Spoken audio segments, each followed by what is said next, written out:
Hi, folks.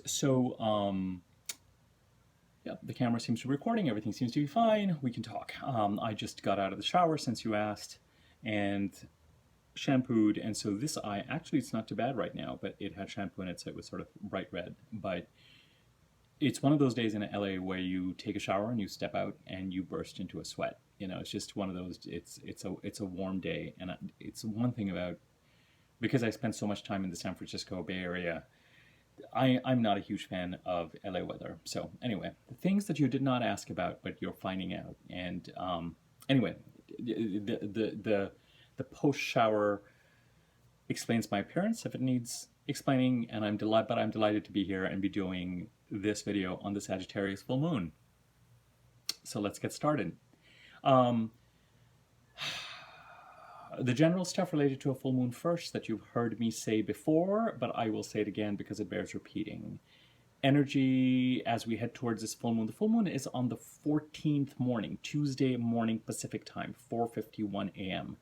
But really, I'm on the Pacific West Coast of the United States, so you know we're looking at the next 48 hours where we're going to be feeling it more and more by the time we get to Monday night. But technically, it's Tuesday, June the 14th, 4:51 a.m. So as we head to that time, pace will increase, intensity will increase. There can be offers, opportunities, contracts, completion, visibility, meltdowns, tantrums, a rise in energy, innovation, visibility. Visibility on things that have been unclear, visibility and completion on things that have been in progress, and either an intuitive clarity or visibility or an emotional need to get some things out on the table. You know, as I like to say, with a full moon, the wave that's been gathering momentum energetically over the past 2 weeks comes crashing to the shore, or the pot of milk comes to a boil, all those analogies. And if you are on the receiving end of someone else's meltdown or tantrum, just do try and pay attention to it and listen to it, because some sort of emotional truth is likely being revealed. Either they need to express something and things have gotten pent up. So it's not always this kind of a wolf howling at the full moon, except that that howl may be coming from someplace lunar, not someplace solar or mercurial, but someplace below the neckline, truly, sensuality, liquids, the tides, tears, blood, other liquid, it's just with the full moon, there's just our emotional intensity is that much more pronounced. So more importantly, we're going to just energetically, we're going to feel the full moon energy more and more. Things like the wave is going to come crashing to the shore. In many regards, it's a very exciting full moon. It has both challenging and some really rather exciting things going on around it. The only aspect that the full moon is really, that I'm counting, although some people could argue there's two, but the only aspect that I see the full moon making is a square to Neptune. Now, as a reminder, Neptune is in Pisces. Pisces is the part of the chart where since 2015-16, you could have either experienced artistic or spiritual epiphanies or growth, or loss, gaslighting, deception. Neptune is associated with the removal of the material, the understanding that all we come in with is ourselves and leave with ourselves. And so detachment, spirituality, a connection with the numinous, a connection with the imaginative or expressive realms, a checking out related to material reality. It's sort of an anti-Saturn planet insofar as it kind of sticks its thumb towards all those things that on a material level we hold dear, our valuables, our positions, what we consider mine. It is a non-egoic planet. It is a planet concerned with the erosion, even the erasure of the self and the ego. And that is fantastic if you're joining a monastery or giving everything up and wearing a loincloth and going begging, or doing spiritual dervish dances for the rest of your life, or seeking to experience a sense of self and emerging with the imaginative realms to create something artistic, but challenging in just about any other way, because Neptune may create loss and create a sense of erasure of the self or ego, what you consider yours or what you highly identify with on the material realm, to put you in touch with this notion or idea of stop grasping and become open, fewer boundaries, no boundaries, by creating loss or theft or deception, by saying, I'm going to remove this from your life and it's going to piss you off, but you'll realize that there might be a reason, blah, blah, blah, blah, blah. Now, the full moon squares this, so it could very well be with squares. Remember, it's the faster moving entity that needs to be registered in order to allow the slower moving entity to continue to do its job. So the full moon may bring up something, a realization, an awareness, a need for assertion.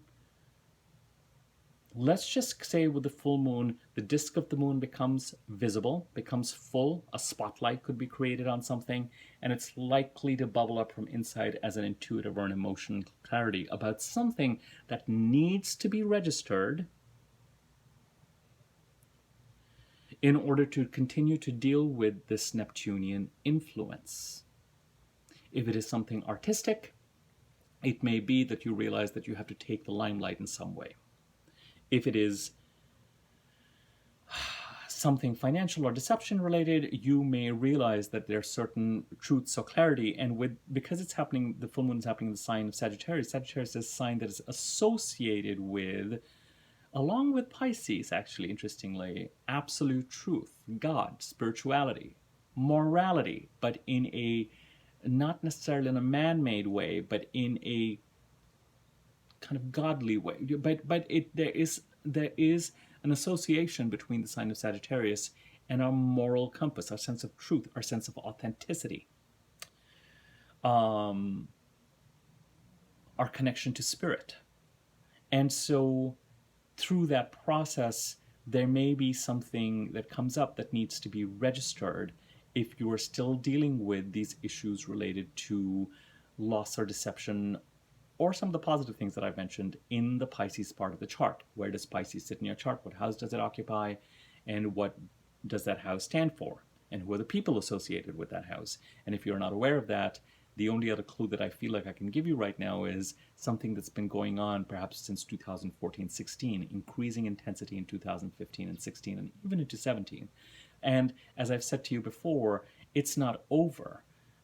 Neptune is in Pisces. Jupiter is going to come back into Pisces in November, December, and create the beginning of a new 12-year cycle. But then Saturn comes into Pisces next year in 2023 for a 2.5 year stay. So we're going to be continuing to be contending with this part of the chart till then. And I think by the time Saturn leaves, I wouldn't be surprised if the North Node then starts to make its entry into the Pisces part of your chart.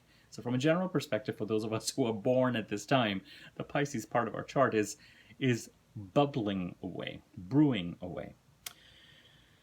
So there could definitely be a need for, or a theme for, assertion. Some of the assertion could be, if the assertion, and it could be, again, it could be multiple things. As I've said to you in the last few videos, there's both this positivity and development associated with the Taurus part of your chart, and boundaries, protection, loss, release associated with the Pisces and Scorpio parts of your chart. And it could also be with this full moon, because Mercury has just gone direct, and because Mercury will have entered Gemini by the time this full moon occurs. Actually, Mercury will be just about at the point where the Sun and Mercury were conjunct on May 21st, I believe, when the new Mercury cycle was starting. You know, when I get a moment or an epiphany like that, I really have started to pay more and more attention to it. I think 2 videos ago is when I did the video on the Mercury cycle that takes us into September. So that let me bring it back down to earth with regard to this full moon. Some part of the assertion of the visibility of the full moonness may have to do with will have to do with the Pisces Neptune part of the chart that I just covered. Another part of it in terms of assertion may be trying to bring clarity to things that were brought up and are being assimilated in the Taurus part of our chart, where the North Node eclipse occurred on April 30th, and where, as we head to June 30th, we may see more developments. Something there may bring, it may be an opportunity to bring clarity and closure, dotting the I, crossing the T's, to the Mercury retrograde cycle that we're just coming out of. It could be that there are things that are still brewing, things that they're brought up to an awareness, but greater clarity is coming up, but people are still, and we are still operating through the confused or confusing paradigm that was in place between May the 10th and June the 3rd, and we just feel like, okay, there's an opportunity being created here to assertively address certain things, and communication could play a role in it, and of course, because if you're going to communicate it, but also there could be a tie-in with the people who are associated with this Mercury cycle. The people associated with the Gemini part of your chart, remember, as I have said in the past few videos, could be separate groups of people. There could be the people that you feel like you need to protect yourself against, and then there could be the people who are going to be associated with the forward-moving Taurian development that is occurring. And because Mercury retrograde occurred in Gemini and Taurus, Mercury went direct in Taurus on June the 3rd. By the time we have this full moon on the 13th, one day before, Mercury is actually at the 0 degrees, between 0 and 1 degree of Gemini when this full moon occurs, where it was when the Mercury cycle started on May the 21st. That takes us into September. And with this full moon, not only may we get something around this kind of boundary setting protection we're doing with the Neptune part of our chart, we may also be seeking to assertively clarify and bring things to a close that have been operating since the Mercury retrograde cycle. Mercury clears the shadow, the same degrees it has gone back on 3 times by June the 18th, I believe, if I'm not mistaken. Close to that date. So that could very much be part of this as well. Okay? Now, a lot depends with the full moon on the aspects it is making to the planets in your chart, your natal planets. So that will also help determine whether the stress or the assertion that is needed is more stressful or a little bit more helpful and supportive. Now, there are 3 aspects, well, 2.5, that are being made with this full moon that are happening at the time of the full moon, or getting ready to happen shortly after the full moon, that are encoded into this full moon. The first and the most exciting and the important one is that both Venus and Uranus are conjuncting the North Node in Taurus. We've talked about Taurian developments. Just the last video I did was on Venus conjunct Uranus, which occurred today. Authenticity, especially in the Taurus part of your chart, what you need to develop, where you need opportunity, perhaps, to recognize a new paradigm that is more authentic to you. And a few hours, I think a day after the full moon, is when Venus and the North Node conjunct. So the planet of opportunity, relationships, money, the connection between relationships and abundance, conjuncts the North Node. And then over the course of the next few weeks, Uranus and the North Node will be coming closer to each other as well. And so the forward-looking, it will behoove you, if you feel like there are things you need to clear up as a result of the Mercury retrograde that will help you avail of opportunities or be clear about which direction you need to move in. And remember, with the Taurus part of your chart, new energies between September to November of last year, 2021, that have been developing and brewing. They develop and then Mercury retrograde happens, and they start to develop again, and then a Mercury retrograde happens, and now they're developing and moving forward again between now and September the 6th or so. So if there are things that you feel you need to assertively clarify so that you can avail of and maximize these authentic opportunities, and remember what I said with authenticity, you may realize, and I'm saying this especially because Jupiter moves into Taurus next year, you may be laying the groundwork. Recognize what this, sometimes we think our goal is XYZ, and then we realize, either through the opportunities that are being presented or this kind of co-creative dance that we're doing with the universe, we may realize that those goals are, I'm not going to say changing necessarily, although that could be the case, evolving, could even be enlarging. So pay attention to what feels right. Oh, that. What I did the silent movie routine of what I was trying to say. What feels right? It'll feel right. It will feel right. It will feel expansive. And it may be that you have to have this moment of reckoning with yourself to say, I thought for the past 19 years, 12, 13 years, looking at the Jupiter cycle, it was this I was growing, but now I feel like I can enlarge it to include this. So pay attention to, and if there's room to clarify misunderstandings with things having bubbled up that need to be incorporated, welcome, support that, and try to get the relationships that count and that you value to a place where you can assertively bring them back into alignment so that everyone can benefit from this, especially in the Gemini part of your chart, from this direction that these transits are happening in the Taurus part of your chart, and they're encouraging you to take advantage of them or move in this direction. Second transit is a little bit more interesting and challenging. As I said, there's this kind of Mars conjuncting Chiron in Aries. Mars is in Aries. I have been noticing over the past week to 2 weeks, numerous places of surgeries being required. Facebook newsfeed, other places, sudden medical emergency. With Mars, the red planet, I always find that it has a tendency to draw blood, and it's conjunct Chiron, associated with healing. Except with Chiron, the whole healing part, you got to feel what hurts in order to be able to heal it. So as we're dealing with the Mars-Chiron conjunction, which again occurs within a couple of days of the full moon, I would, number one, because I'm just watching for, Mars and its coral red color and its violence, and the idea that Mars can create cuts and incisions and bleeding wherever it is transiting.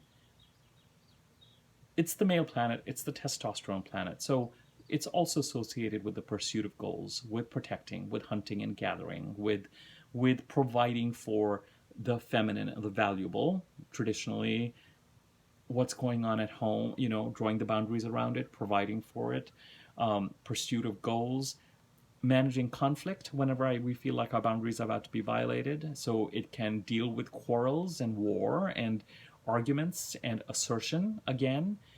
And Mars is the dispositor of this full moon chart, because it is a full moon in Sagittarius. Sagittarius is ruled by Jupiter. Jupiter is in Aries. Mars rules Aries. Mars is in Aries. So the rulership stops with Mars is at the top of the food chain. In Aries, assertive, direct, seeing red, going after what it wants, goal-oriented, no space between what it wants and where it wants to get to, just happy to be in a sign that it rules and where there's a mutual understanding of the pursuit of goals, and not really having a lot of patience for any kind of conflict as long as it continues. Everybody down this path of goal orientation, not very patient for a lot of BS. So just have that awareness in mind. It is conjunct Chiron. So again, for me, this plays into the more problematic thing that you might be finding that you're asserting yourself against. It could be that in the Aries part of your chart, there's something is being healed.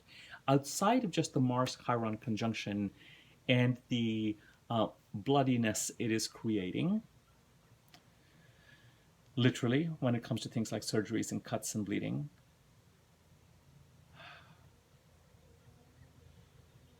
it'll be good once this transit is done for people who are dealing with that in another 4 or 5 days' time. But outside of that, in the Aries part of your chart, some sort of long-standing wound is being healed. But with Chiron, because there's an element of understanding, higher understanding, spiritual growth associated with this healing, we often have to kind of go back to the source to deal with the healing. We kind of have to feel our way through the wound. You have to examine it, you have to touch it, you have to stitch it, you have to cauterize it, you have to do everything. It's not an easy process. And with Mars conjunct, there could be something that triggers the wound. There could be something that asserts a need to heal something, but the only reason why that it might happen in a very Martian way. It might happen as a collision. Something may come up again, and you feel the wound, and there's a, I'm going to deal with it this time kind of feeling. It's it could support the Taurus part of the chart if it's something that is holding you back. If all of a sudden the Taurus part of the chart is requiring a certain development and something stands in its way, and it's part of the Aries part of your chart in this long-standing wound, you could collide against it and decide that you're going to deal with it in an Aries way. It could have to do with the Pisces part of your chart, where someone has been, or something has been nibbling away at something that you perceive as yours. So it could go either way. It could be doing both somehow magically, so just pay attention to that. This third transit that I wanted to talk about that is also kind of associated with the full moon is the Sun trining Saturn. If the Sun is trining Saturn, getting ready to trine Saturn at the time of the full moon, then it's sextiling the full moon. I don't spend a lot of time on sextiles. They're there. I mean, how many things are you going to look at a chart and drive yourself crazy? How many hours are you going to spend poring over your chart? You got to live. You got to do. You got to function.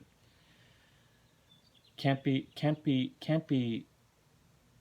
transits will come and go if you are not in action, and you will not be able to make the most of them. We will not be able to make the most of them, irrespective. The Sun trining Saturn doesn't. Remember with Saturn and Aquarius playing an important role here, because that's the Aquarius part of a chart is what we need to take really seriously right now. Old patterns, boundaries, stop doing them. Saturn is teaching us new patterns, new behaviors, new boundaries in the Aquarius part of your chart. That is sort of this drumbeat with everything else that's happening. And with the Sun trining it, and this makes me feel, again, with both, wherever there's need for protection, wherever we need to develop, that opportunity that the Venus North Node Aquarius conjunction in Taurus is creating, the assertion that might be needed in the Pisces part of the chart, this collision that is going to happen in the Aries part of the chart that is necessary to help you move forward with the Taurus part of the chart and protect in the Pisces part of your chart. If you pay, it might really help build a foundation with this new you in the Aquarius part of your chart. Okay? If it's a question of assertion, remember that in certain cases, especially if it's associated with the opportunity and you're clearing up Mercury retrograde misunderstandings, it can be done constructively and it can be healing. And even with the Pisces part of your chart, explore if it can still meet what the full moon is requiring, but without a complete blowout. It may be that action needs to be taken. So just see where and how you want to expend that energy to do the protecting. I'm not saying that if someone is stealing from you, you should just let it happen at all.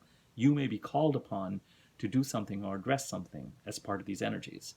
But see what's most effective would be my suggestion. Is there anything else I want to say as far as this full moon is concerned? No. People. If you found this video helpful, feel free to share it, like it, subscribe to my YouTube channel, click on the bell icon next to the subscribe button to be notified whenever I do new videos. Comment on it. I think comments the whole sort of liking, commenting process gives it more visibility on YouTube, I think. Thank you for your attention, and I will be back again. I know what I want my next video to be about. Hope you found this useful.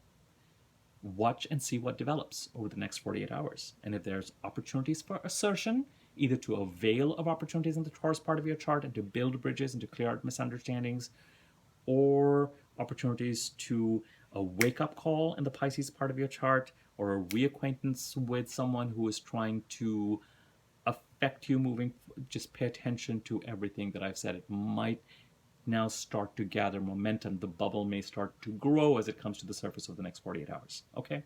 Ciao.